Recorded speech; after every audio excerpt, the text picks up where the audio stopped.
Asthma एक काफ़ी common problem है। ये एक इन्फ्लेमेशन से रिलेटेड प्रॉब्लम है जिसमें लंग्स की यानी हमारे फेफड़ों की या फेफड़ों की कोशिकाओं में सूजन आ जाती है, जिसकी वजह से बार बार नलियाँ सिकुड़ जाती है और सांस लेना मुश्किल हो जाता है।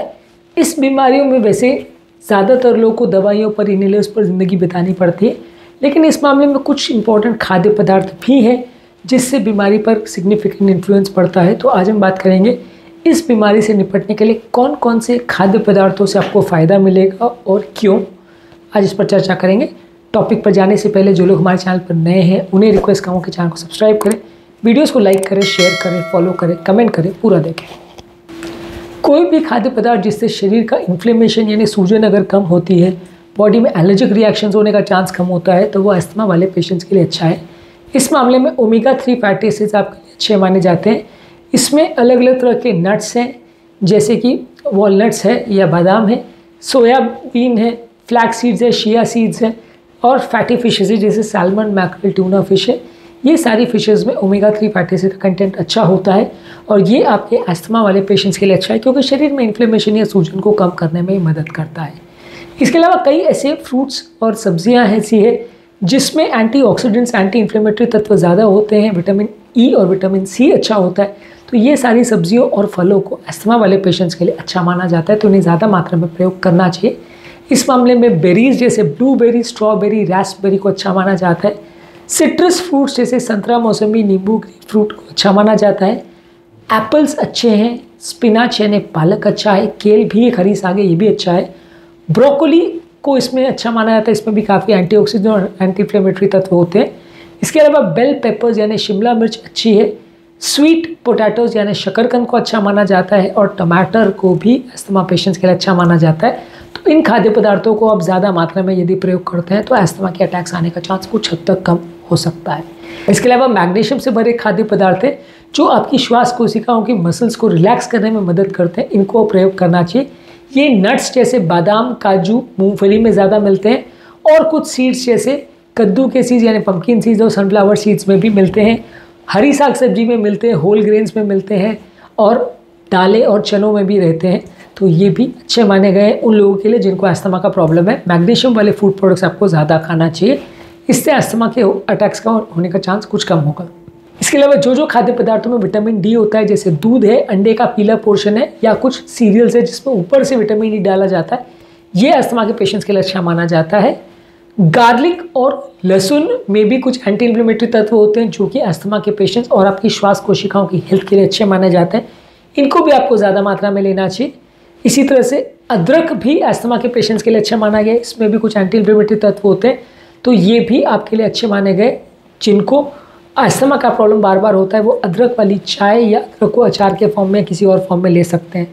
इसी तरह से हल्दी यानी टर्मरिक में कुरक्यूमिन होता है जो कि एंटी इन्फ्लेमेटरी सब्सटेंस है, ये भी अस्थमा के पेशेंट्स में अच्छा है। आपकी नलियों में जो सूजन या इन्फ्लेमेशन होती है उसको कम करने में मदद करता है और इसको आप कुकिंग में यूज़ कर सकते हो, अलग तरह से इसको यूज़ कर सकते हो, दूध में डाल के ले सकते हो, डायरेक्ट ले सकते हो। ये अस्थमा के पेशेंट्स के लिए अच्छा माना गया है। इसी तरह से पानी ज़्यादा मात्रा में लेने से अस्थमा वाले पेशेंट्स को फ़ायदा मिलता है, सिवाय कार्डियक अस्थमा के पेशेंट में। कार्डियक अस्थमा के पेशेंट्स में हार्ट फेलियर होने की वजह से अस्थमा के अटैक्स आते हैं और लंग्स में पानी भरने की वजह से आपको वीजिंग होती है। तो अगर कार्डियक अस्थमा नहीं है और अगर आपको सिर्फ ब्रोंकियल अस्थमा है तो पानी आपको ज़्यादा लेना चाहिए। इसी तरह से फ्रूट्स में एवोकाडो को अच्छा माना गया है, ये नलियों के सूजन और इन्फ्लेमेशन को कम करने में मदद करता है। उसमें पोटेशियम कंटेंट होता है जो कि लंग फंक्शन को थोड़ा बहुत इंप्रूव करने में मदद करता है, तो एवोकाडो आपको ज़्यादा लेना चाहिए। कीवी फ्रूट भी, इसमें भी एंटीऑक्सीडेंट तत्व होते हैं और पोटेशियम कंटेंट अच्छा होता है, ये भी अस्थमा के पेशेंट्स में जिनको वीजिंग के बार बार अटैक्स आते हैं उनके लिए अच्छा है। पपीता को भी अच्छा माना गया है अस्थमा पेशेंट्स के लिए, इसमें विटामिन सी होता है और बीटा कैरोटीन होता है जो कि आपकी नलियों में होने वाले सूजन को कम करता है, तो अस्थमा के पेशेंट्स इसे भी ले सकते हैं। ऑलिव ऑयल में मोनो अनसैचुरेटेड फैटी एसिड्स और एंटीऑक्सीडेंट्स होते हैं, उसके भी एंटी इन्फ्लेमेटरी इफेक्ट्स होते हैं। तो यदि आपको अस्थमा का प्रॉब्लम है तो रेगुलर तेल या रिफाइंड ऑयल के बदले आप ऑलिव ऑयल का प्रयोग कर सकें तो अच्छा है।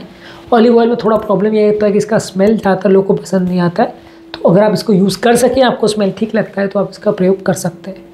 इसके अलावा शहद यानी हनी में भी कुछ एंटी इन्फ्लेमेटरी तत्व होते हैं, इनका प्रयोग भी अस्थमा रिलेटेड कफ को कम करने में मदद कर सकता है, तो उसका भी आप प्रयोग कर सकते हैं। इसके अलावा कुछ खाद्य पदार्थ जिसमें क्वर्सेटिन होता है वो भी अस्थमा के पेशेंट्स के लिए अच्छा माना गया। इस मामले में एप्पल्स यानी सेब, अनियंस यानी प्याज, बेरीज यानी स्ट्रॉबेरी, रास्पबेरी, ब्लैकबेरी, ब्लूबेरी, ये सारे बेरीज, ग्रेप्स यानी अंगूर और ग्रीन टी में क्वर्सेटिन होता है। ये फ्लेवोनॉइड सब्सटेंस होता है जिसकी वजह से बॉडी के या अस्थमा के पेशेंट्स में जो नलियों में सूजन होती है वो कम हो जाती है, तो ये आपके लिए अच्छा माना गया है। इसी तरह से कुछ प्रोबायोटिक सब्सटेंस है जैसे कि दही है, सोरक्राउट किमची है, जो फर्मेंटेड फूड प्रोडक्ट्स होते हैं जिसमें नेचुरल बैक्टीरिया होते हैं जो कि आपके पेट के नॉर्मल बैक्टीरिया को बढ़ाने में मदद करता है।